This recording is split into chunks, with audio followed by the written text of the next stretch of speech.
Magandang buhay! Magluto tayo ng scallop, guys. Ayan, nahugasan ko na pala yung scallop. At ayan, dinagdagan ko ng bawang. Ayan ang pamamaraan ng pang-restaurant na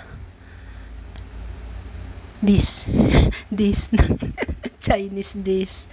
Ayan, bawang, ayan, may sili. Then, after ng sili, lagyan na natin, haluin muna natin yan, haluin. At dadagdagan natin yan ng konting toyo at mantika. Ayan.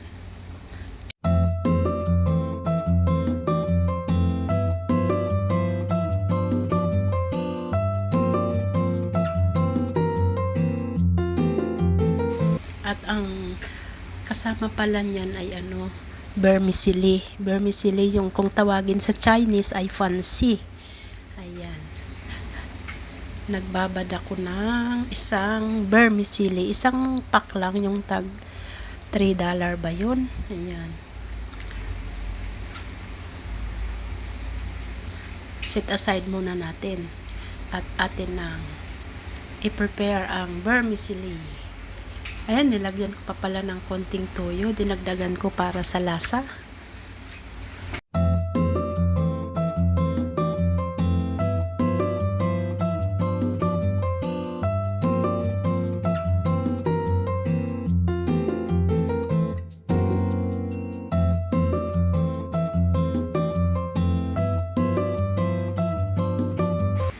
Ayan, ang aking binabad na fancy vermicelli.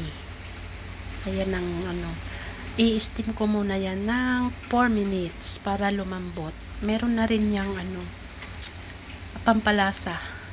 Konting toyo, mantika at konting tubig para hindi ganun ka-dry.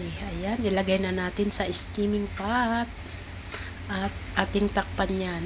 Antayin natin ng 4 minutes.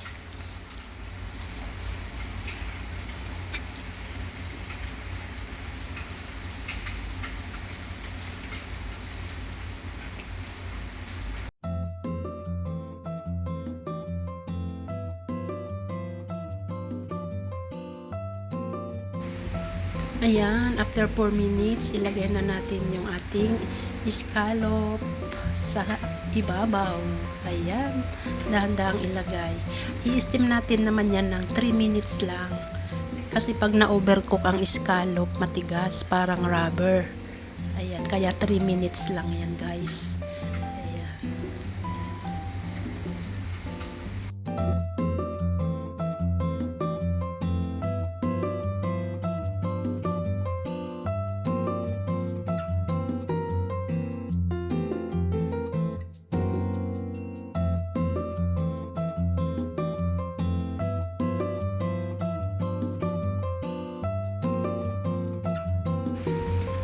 Ayan, after 3 minutes, luto na ang ating steam scallop.